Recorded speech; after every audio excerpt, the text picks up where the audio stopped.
So first you have your springs. These are the ICW springs from Kinetics. The springs connect to this black steel channel here. It's a C channel. The spring construct includes this bracket that holds this in place. Now screwed into this channel is your 25 gauge hat channel. And then attached to this hat channel is your multiple layers of drywall.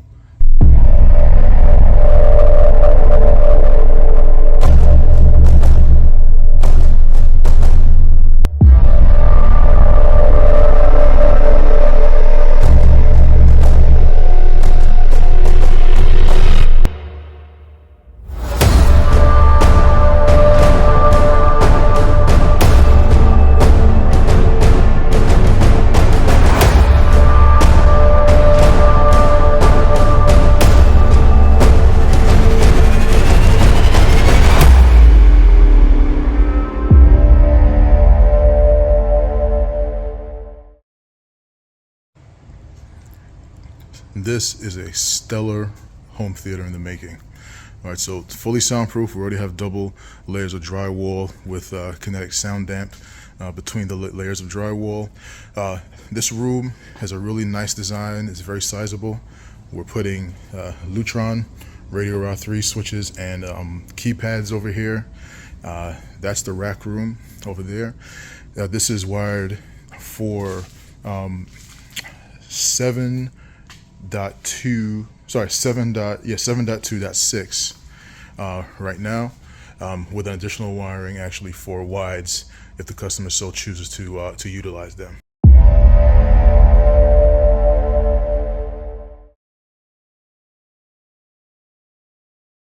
So the one challenge that we encountered with this room was the support pole. We looked at moving the pole. The structural engineer charged a whole lot of money to basically provide a recommendation that simply was not worth it from a cost perspective. So we kept the pole in here.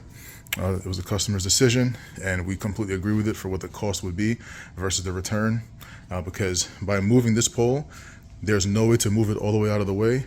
All you do is create two poles that are further away from each other. So now you have two poles in the room that are not completely hidden behind a baffle wall or a false wall at the back. So we utilized clips and channel, surrounded that, and then built it into the riser. Now, one of the important things when you have a pole is calculating sight lines.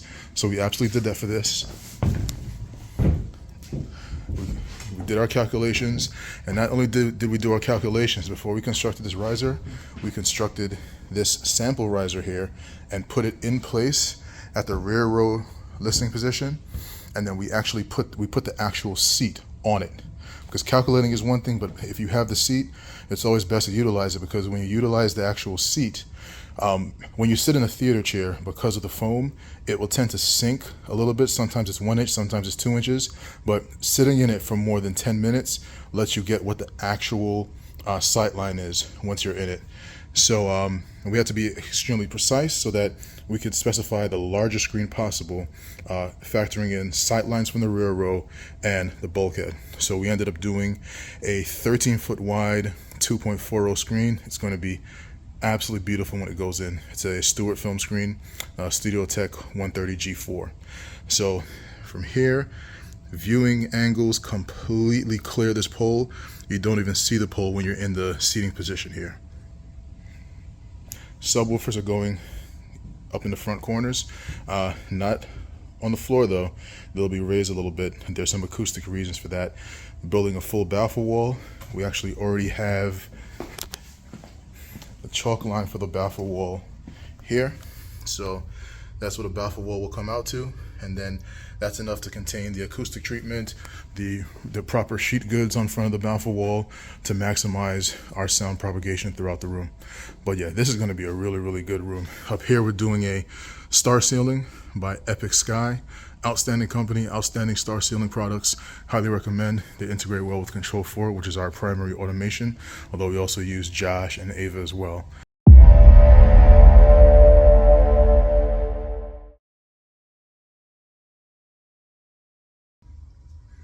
All right, let's go over the anatomy of a truly soundproofed high performance ceiling.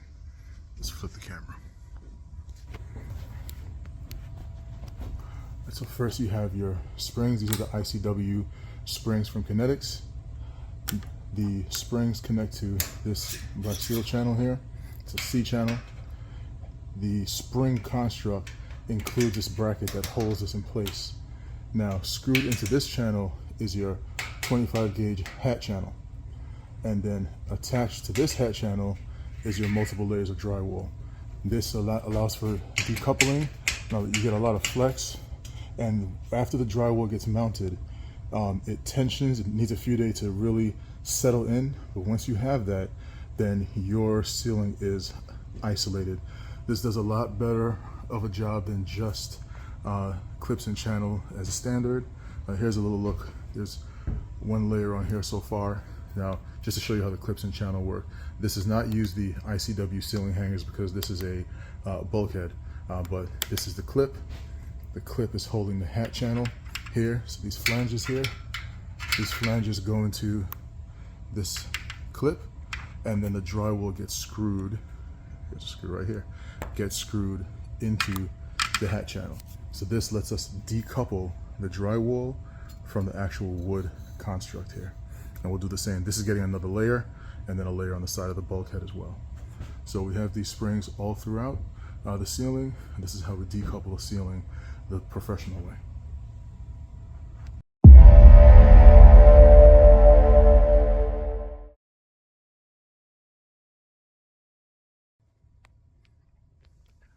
Okay, so we've established that we're using springs and channel to suspend the ceiling drywall multiple layers. So keeping that in mind, how do we keep track of the channel once the drywall goes up? Well, we use this amazing plumb tool here. It sends a laser dot up to a location, and it has a correlative dot at the bottom. So I use this marker to mark the location of this dot, remove this. Now when I come back, I position this dot exactly where I marked. See? And I will hit the channel. This becomes extremely important when we're mounting the star ceiling and anything else that we end up deciding to suspend from the ceiling.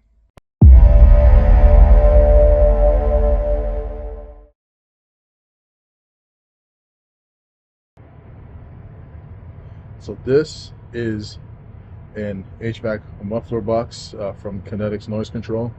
So it basically intercepts any noise coming from your mechanical. So you see, this goes here. It has special construction inside that dampens sound. So by the time it reaches above, the sound is dampened. All right. You want to put this as far away from your soundproof room as possible, so that the small amount of noise that does make it through still has time to dissipate, or has a distance over which it can dissipate. You always use flex duct on the other side of the duct muffler, but this by far is the best solution I've used for soundproofing a room.